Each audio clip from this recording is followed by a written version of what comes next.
Hello horror addicts, कैसे हैं आप सब। आज मैं फिर से हाजिर हूँ एक नई कहानी के साथ। एन्जॉय।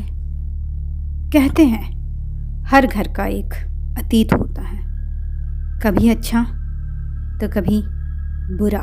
ममता की सरकारी नौकरी की वजह से उसे और उसकी बेटी शीना को शहर शहर घूमना पड़ता रहता है। तबादलों की तो उन्हें आदत पड़ गई थी, जैसे रोज़मर्रा की बात हो। शीना अब कॉम्पिटिटिव एग्ज़ाम्स की तैयारी कर रही थी, तो उसको अब कोई फ़र्क ही नहीं पड़ता था इन तबादलों से।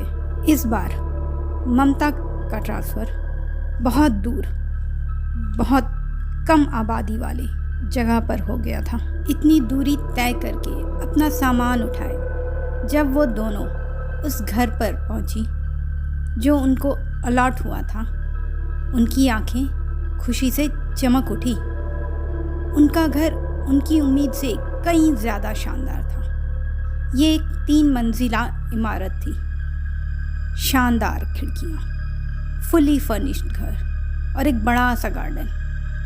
उनको तो अपनी आंखों पर यकीन ही नहीं आ रहा था। उन्होंने जल्दी से अपना सामान सेट किया और पूरे घर को एक्सप्लोर करना स्टार्ट कर दिया। पूरा घर देखने के बाद शीना ने नोटिस किया कि घर के बाहर से अटारी पर एक खिड़की दिखाई देती है, पर वहाँ जाने की सीढ़ियाँ कहीं भी नहीं थी। बहुत तलाश करने के बाद भी जब उन्हें कोई रास्ता नहीं दिखा तो थक कर उन्होंने हार मान ली। सब कुछ अच्छा चल रहा था। अपने नए घर में दोनों काफ़ी खुश थी, पर अचानक अजीब सी घटनाएं होनी शुरू हो गई, जिनको ना वो समझ सक रही थी और ना ही नकार सकती थी। ये सब कुछ यूँ शुरू हुआ। शीना देर रात तक अपनी पढ़ाई में लगी हुई थी। उसकी आंखें नींद से बोझिल हो रही थी। ममता ऑफिस का काम करते करते सारी फाइल्स अपने बेड पर बिखेरे हुए सो गई थी।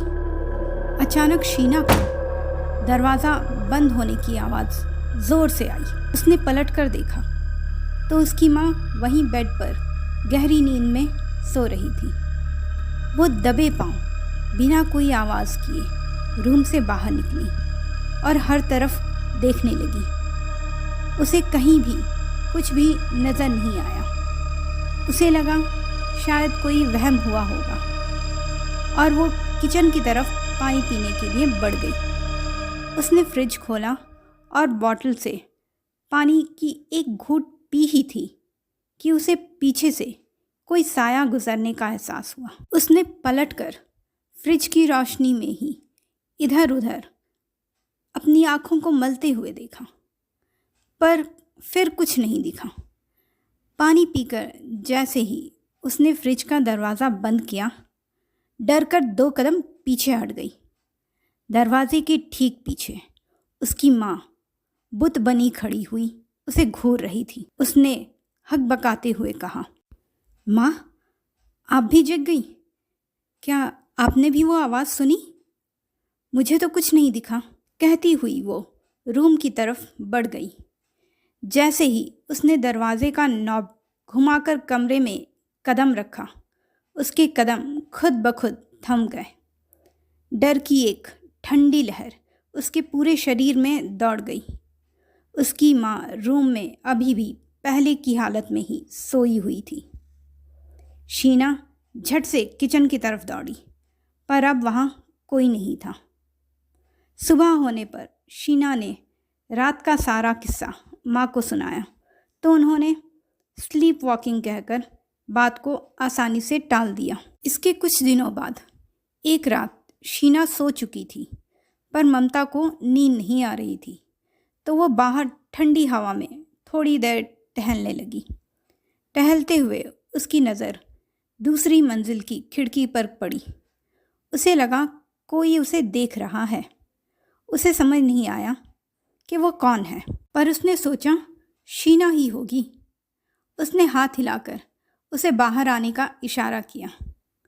पर वो साया अपनी जगह से बिल्कुल नहीं हिला और सिर्फ उसे घूरता ही रहा। अचानक ममता का ध्यान ग्राउंड फ्लोर की खिड़की पर गया, जहां एक और साया खड़ा दिख रहा था।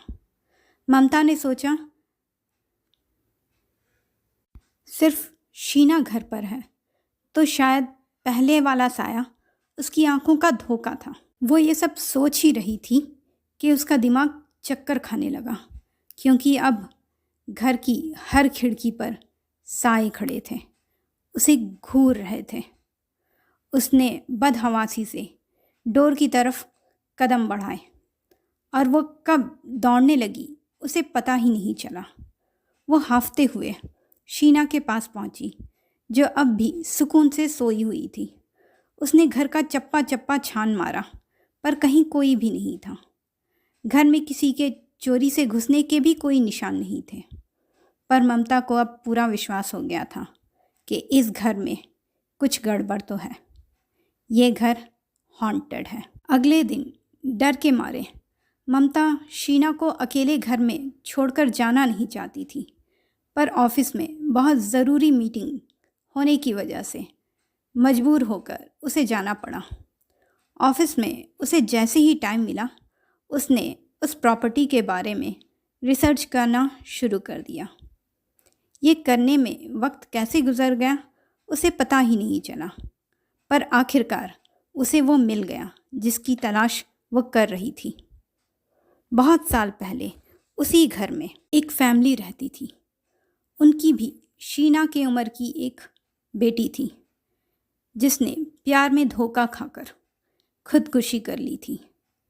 उसके बाद जितनी भी फैमिलीज वहाँ रहने आई, उन सब की रहस्यमय ढंग से मौत हो गई थी। ये पढ़ते ही ममता का दिल ज़ोरों से धड़कने लगा। उसकी धड़कनें इतनी तेज़ हो गई कि वो खुद धड़कनों को साफ साफ सुन पा रही थी।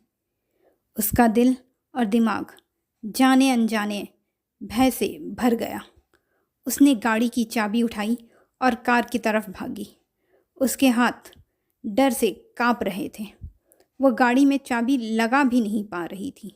जैसे तैसे उसने गाड़ी स्टार्ट करके घर की तरफ दौड़ा दी। रास्ते भर वो शीना को फ़ोन लगाने की कोशिश कर रही थी, पर शीना फ़ोन उठा ही नहीं रही थी। सडन ब्रेक के साथ उसने गाड़ी घर के सामने रोकी और भागते हुए जाकर डोरबेल बजाया, पर दरवाज़ा नहीं खुला। वो डोरबेल बजाने के साथ साथ बेतहाशा शीना को पुकार रही थी। आखिरकार उसने घर की चाबी लगाकर दरवाज़ा खोला और घबराते हुए शीना के रूम का दरवाज़ा खोला, पर अब बहुत देर हो चुकी थी। अतीत अपने आप को दोहरा चुका था। हवा में लटकते शीना के पैर, यही आखिरी मंजर अपनी आँखों में कैद किए ममता ने अपनी आंखें हमेशा के लिए मूंद ली। तो मित्रों, कैसी लगी आपको ये स्टोरी? अपनी राय कमेंट बॉक्स में ज़रूर दीजिएगा। धन्यवाद।